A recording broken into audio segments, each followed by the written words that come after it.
Sommaire des rencontres de janvier 2013 des frères Evald de Franck, Krefeld, Allemagne. Bandeko basi pe mibali. Ezali ndeko Franck azali kolobela bino kouta Centre missionnaire international ya Krefeld na Allemagne. Tozwaki mayangani oyo nzamba pamboli. Nkolo asangisi biso, asangisi libota na ye kouta na ba mboka ebele pene na bato 1000 bandeko basi pe mibali kati na Kristo basanganaki awa pona koyoka liloba na Nzambe pe tozalaki na encouragement kotalaka liboso na biso epai na nkolo po ete apambola biso pona mbula oyo na lolenge moko ya kokesana kokokisaka pe kokonfirme liloba na ye ndenge akokisaki ndenge akonfirme liloba na ye pe apesa biso nzele ete tozwa par na oyo Nzambe azali kosala sasa ipi.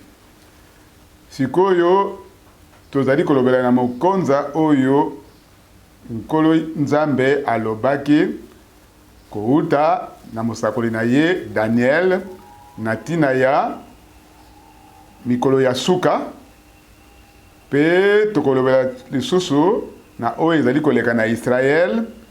mingi na oyo etali Vatican pe na mokonza oyo ya Yerusalem. Bandeko tozali penza kokota na eteni oyo ya suka ya mbwete nkolo Yesu Kristo azonga pe tozali koloba tika ete ngolu ezala elongo na bino po ete bokoka kososola ngonga pe tango pe message to liloba oyo Nzambe alakaki pona mokolo oyo. Balingami tozali kokabola mokonza oyo ya boyeye ya liboso ya Kristo pe natina ya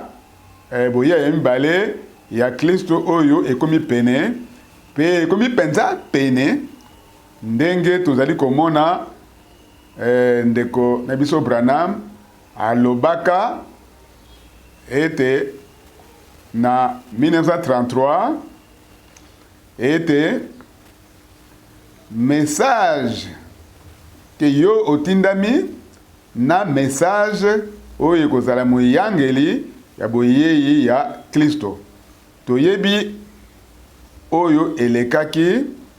na kati na ntongo na musala oyo ya Jean-Baptiste. Tika ete bopesa nzela nazwa makomi mibale moko na mukanda Matthieu mukapo ya misatu mulongo ya zomi na moko kolobaka na tina na etuluko ya bato. Ngai na kobatisa bino na mai po ete na mama bino na kobongola motema. Kasi oyo azali koya sima na ngai azali na puissance koleka ngai yende kutunga nazali na makoki ya kofongola basuliye na yete. Kasi yende akobatiza bino na molimo musantu pe na moto. Yambo ete aloba na ba oyo bayambaki tinda na ye liloba oyo ya kitoko na mulongo ya Sambo alobaki na ba oyo bayambaki te ministère na ye ete bango ba boyaki kozwa libatisi po ete kasi kotalaka bato oyo bazali koya ebele ya bafarizeyo na basadiseya ayebisi bango libota na nyoka nkitani ya nyoka nani alakisi bino bokima kanda ya Nzambe oyo ezali koya pe bozali koya po ete bobatisama. Bayaki kaka na mayangani pe kotala oyo ezali kosalema. bazali kaka wana kasi Yohane Jean atina pe na Molimo Santu ayebisi bango nani alakisi bino boki makanda ya Nzambe oyo ezali koya pe balingami babasi pe mibali na kati na Kristo na kolobelaka na ba oyo bayambaki ntomo na musala na ye oyo bayambaki message to itinda oyo mitema na bango ezongisamaki epai na Nzambe ayebisi bango ngai na batisi bino na mai ye akobatisa bino na Molimo Santu balingami pona ngai wana ezali penza munene tango ozali kotanga na mukanda ya Luc chapitre ya liboso mulongo ya 19 maloba na bule ya Nzambe awa elobi boye na mulongo ya 19 ti 17 akozongisa bana na Israel ebele epai na nkolo Nzambe ayebisi bango akotambola liboso na Nzambe na molimo pe nguya ya Eliya po ete azongisa mitema na batata epai ya bana pe mitema ya bato ya yauli na bwanya ya bayenge bene. S'il vous plaît, boyoka oyo alobi na suka ya mulongo oyo déclaration oyo po ete abongisa po na nkolo libota oyo ebongi be. Amen. Libota oyo ebongi be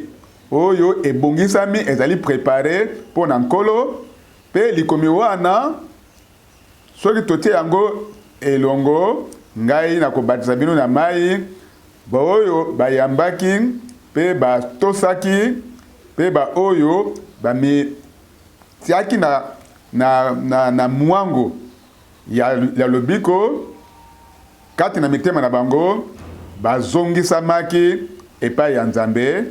bozali ba oyo wana bakobatizama na Molimo Santu pe na moto pe awa elobami ete kobongisa bango kobongisa libota oyo ebongi be pona nkolo libota oyo ebongi be liloba moko wana ezali kokokisa masasa ipi na ngolo na Nzambe mitema ya bana ya Nzambe ezongisa misasa ipi epai ya mitema ya kundima ya batata na bango oyo ya ebandeli lolenge ndeko Branham alobaka yango mbala ebele etinda oyo ezali kozonga na liloba kozonga na ebandeli na ngolo na Nzambe kozonga na Nzambe bongo resultat ya message oyo Nzambe atindi yambo ete Yesu Kristo azonga resultat yango ezali nini libota oyo ebongi be mwasi na libala oyo abongisami mpo na nkolo libota oyo ebongisami mpo na nkolo mwasi na libala oyo abongi be mpo na mobali ya libala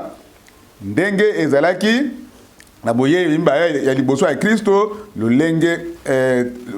elaka oyo epesamaki na nzela ya Jean-Baptiste ngai na batisa bino na mai kasi ye yako ya nsima na ngai ye akobatisa bino na Molimo Santu pe na moto banani oyo bazalaki oyo wana babongisamaki na mokolo ya Pentecôte mokolo ya nkitela tango Molimo Santu esopanaki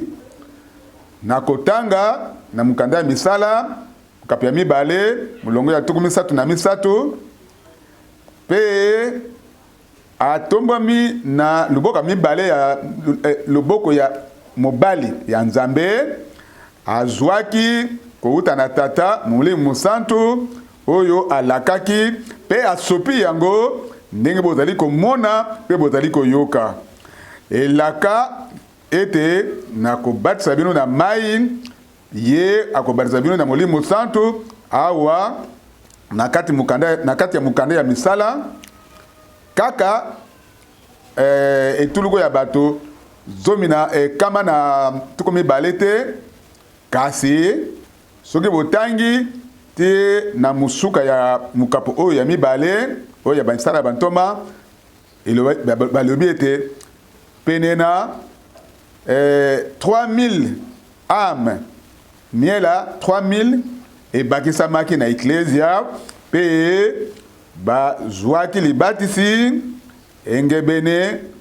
ndenge bayambaki elaka ndenge bokoki kotanga yango na mulongo ya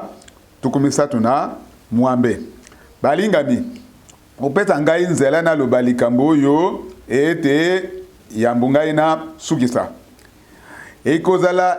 na mwasi na libala oyo abongi be pona mobali ya libala etinda ya suka elingami na objectif oyo ya suka. Objectif oyo ezali ya munene na kati na mwango ya lobiko na kati na objectif ya munene ya Nzambe na yebite soki kaka Nzambe ye moko mutayebi na yebaki ndeko Branham motindami ya lelo pe na ngolo na Nzambe nazwaki